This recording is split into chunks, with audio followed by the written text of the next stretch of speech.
I started the San Diego Saints about 12 years ago. The first thing I want to tell you is this. Look around here. Okay, my son MJ and my son Donovan have graduated from the Saints programs. They started at about 8 or 9, they went all the way to 14, and then they went on. But guess what? My son MJ, he got to play summer baseball up in Wenatchee, Washington. He's going to University of Texas on Wednesday to be a Longhorn. You know who his best friends are? His buddies from the San Diego Saints. He got a call on draft day from the San Diego Padres. You want to sign to be a professional ball player? I think I'd rather go to University of Texas. But you know who he talked to? His Saints buddies. You know who got called on draft day? Jacob Odell. Anyone heard of Jacob Odell? He was a San Diego Saint. He's the first ever Saint to be a professional ball player. Got drafted by the St. Louis Cardinals, got a bunch of money, and now he's playing professional baseball. He sat right here. He came here. I'm going to tell you a quick story about Jacob Odell. Okay, he played for a different organization down south that has a big name. We're not going to say anything bad about anybody else. No, we're not talking about any other names, okay? But Jacobs, he was not having fun playing baseball. The coaches were dropping F-bombs and screaming at him. And his dad says, my son quit. He doesn't like baseball anymore. So his dad came, he parked right where that beautiful big white truck is. His dad pulled in, Jacob came out here. We're going to teach him the Saints way. We're going to teach him how to run the race the right way. Teach him how to be a great teammate. And Jacob had more fun that day. Played shortstop, he pitched, hit a double off the right center field fence. He was 9 years old, he was so happy. After the game, the dad says, hey, Coach Mike, well, when the team needs you to, you're going to kick a bucket of balls over and drop a couple F-bombs, right? I said, nah, you'll never, ever hear me say that around anybody, ever, especially young kids. Well, you're going to go run up and kick dirt on the umpire once in a while when you need to excite the kids, aren't you? That's not the Saints way. Here's how we're going to do it. We're going to honor God. We're going to teach our kids how to fall in love with this great game of baseball, and we're going to give them a good example as coaches. And that's what your coaches do. Well, guess what? I got to coach Jacob for 5 years. And after 5 years, his dad came up when we disbanded the Saints. Hey, I'm going to coach my little boy, Donovan. You know what his dad said? He had tears in his eyes. He said, the first day as a Saints, you told me how you were going to run things. Because of the way you did things, my son fell in love with God, and he fell in love with the game of baseball. He quit. He didn't want to play baseball because he was in a horrible environment. Look at these great coaches that you have. They know the game. They teach you the right way. The stuff that they're teaching you, same stuff that they're teaching the big leaguers, Bobby Witt Jr., all the guys with the Royals. I coach with the Royals. I was just with the team 3 days ago, okay? So today I just want to tell you guys a couple things. So number one, if you guys stay with the Saints and you play baseball under this umbrella, your best friends for the rest of your life will be the kids sitting around this circle here. You're going to be in each other's weddings someday. Maybe one of you will be the godfather of your teammate's son, but you're going to have a bond that'll last forever. Donovan, his best friends are his Saints brothers. Michael, he's heading off to college. His best friends are not the kids that he's going to play at Texas. It's the ones that he played right here on this field together with. All right? So I'm going to share with you guys just two quick things. All right. Let me ask you guys a question. What's the greatest way that a teammate could describe you?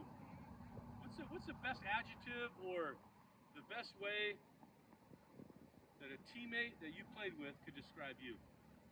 Anybody? Go ahead, anybody. No wrong answers. There's one correct answer, though. Okay, that's good. Yep, that's good. Yeah. Anybody? Anything else? I'm sorry? Hardworking? Very good. Yes. Anything else?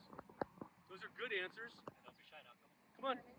Determined? I like it. Those are all good answers. Keep going. There's one great answer. What's your name, son? Hughes. Okay. If I was your teammate, the greatest thing I could say is, Hughes, you are a. Okay. Okay, that's good. Whoa. You're getting close. A great teammate? No, you're close. It starts with a B. You had the red. You said you were a great teammate, right? How about the greatest teammate ever? You are the greatest teammate ever. That is the best description that you should yearn for as a San Diego Saint. How are you able to be a great teammate, right? Determination, being a good teammate, thinking of others. The word that I think of, humility. Humility. Does anybody know what humility is? Yes.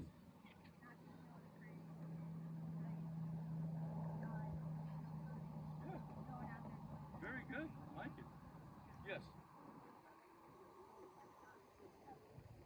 Yeah, very good. Anybody else? What's humility? Very good. What else? Okay, humility is not thinking less of yourself, like, oh, I'm the worst baseball player on the planet. It's thinking of yourself less often. So say that with me. Humility is not thinking less of yourself, but it's thinking about yourself less often. Okay? So let me tell you a quick story. Well, first of all, this bat was given to me by a Major League All-Star teammate of mine. His name was Jermaine Dye. Has anyone ever heard of Jermaine Dye? 6'5", had a cannon for an arm, hit lots of home runs, hit over 300 home runs in the big leagues. Read what that says. Read that. You guys read that. Okay, does that say anything about you were a great home run hitter? No, you were clutch. You had a good ERA. No, it says you're the greatest teammate ever. This is the best way that you could ever be described as a teammate, and it's rooted in humility. Humility is not thinking less of yourself; it's thinking of yourself less often. Give me your eyes real quick. Anyone heard of Bobby Witt Jr.? Okay, I mentored him since he was 17 years old. Now he's in the big leagues. You know what he did? I was with the team last week. He's the first ever player in Major League Baseball history to start his career with 2 years, 2 seasons of 20 home runs and 30 stolen bases. No one in the history of Major League Baseball has ever done it except Bobby Witt Jr. He's the first ever to do that. 20 home runs, 30 stolen bases in his first 2 years in the big leagues. Let me tell you a quick story about why the Kansas City Royals drafted Bobby Witt Jr. Give me your eyes real quick. Not a good teammate. He was the best teammate ever. The greatest teammate ever. Okay, state championship game. All right, you got about 1,000 fans watching in Texas. All right, Bobby Witt Jr. comes up. They're on the road. The visiting team is yelling, "Overrated! Overrated!" The whole crowd is screaming it. Bobby Witt Jr. gets up his first at bat. The draft's coming up. We got all the brass in Kansas from the Kansas City Royals there. Our general manager, our president, our future team manager, Mike Matheny was there. Dayton Moore. Everyone's there watching this kid. Should we take him? We got the second pick in the country. Bobby Witt Jr. comes up his first at bat. Boom! Strike 3. The crowd goes crazy. Overrated! They're going nuts. Bobby Witt Jr. puts his bat down, starts cheering on his teammate. Come on, bud. Come on now. Guess what happens? His teammate grounded out. What do you think Bobby Witt Jr. did? He jogged out of the dugout to home plate, picked up his teammate's bat, and jogged back to the dugout and put his bat down. Come on now, let's go, boys, let's go! Cheered on his teammates. His next at-bat, he gets a base hit. His third at-bat, the team's down in the last couple innings. Bobby Witt Jr., the crowd's all over him. Overrated, they're screaming at him. They're right on top of him.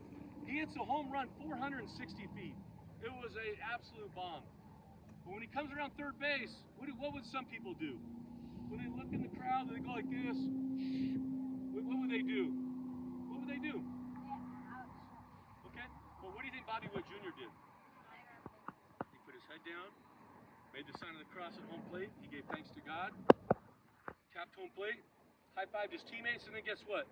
The next kid got a base hit. What do you think Bobby Witt Jr. did in the dugout? He jogged out. He was a doggone bat boy. Okay, after the game, you got 50 scouts there. You got people wanting to talk to Bobby Witt Jr. All his teammates are out there hugging the cheerleaders and seeing their family, getting a drink, eating hot dogs. Everyone's looking for Bobby Witt Jr. Where's he at? Bobby Witt Jr. was 10 minutes in the dugout. He was picking up trash, Gatorade bottles. He was making sure his teammates didn't leave any gear there.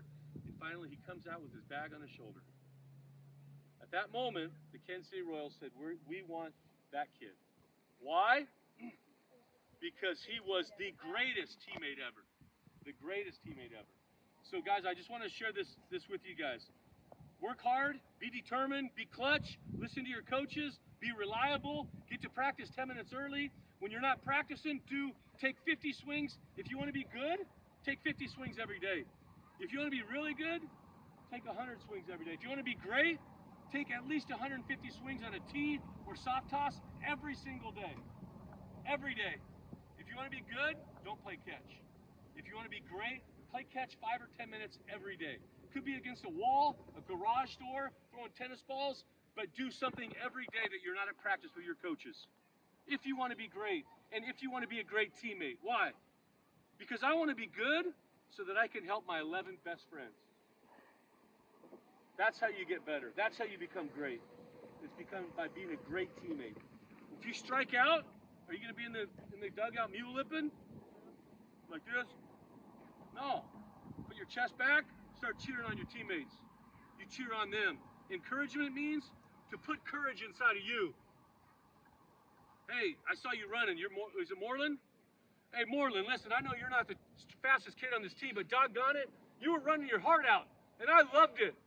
I loved it. And someday, when the game's on the line, you're going to be clutch because you give your heart to your team. That's called encouragement. I saw that kid. He's not the fastest kid on the team, but doggone it, he was running his heart out. That's how encouragement is. You tell him, I saw what you did, and you're a great teammate, Moreland. It makes me want to cry because I loved it. But that's what great teammates do. You build each other up. And then lastly, when great teammates come together and you fight for one goal, you're going to have something like this someday. This is better than a perfect game ring. This is a World Series ring from the Kansas City Royals. Look at that. You can probably trade this in and buy that nice big pickup truck. Maybe that bike in the back comes with it, but this is one of a kind, all right? So I just want to share with you guys that the greatest compliment or description that you could have is what? Yes, very good. And you guys encourage your teammates, all right? And you guys know that you're so blessed to have these coaches and Mr. Sherman leading you guys, all right? You guys got it? All right, so the way that you can be a great teammate is after every practice, give Mr. Sherman for being a team leader and manager and your coaches. Handshake, thank you, sir, thank you, coach. And also the parents that drive you to and from practice every day. Thank you, Mom and Dad. Give your dad a kiss on the cheek. Your mom, you're never too old to kiss your parents. My dad got cancer 7 years ago at Mayo Clinic, all right? There's a lot of people that don't have moms and dads around you. So every time you get a chance, be thankful.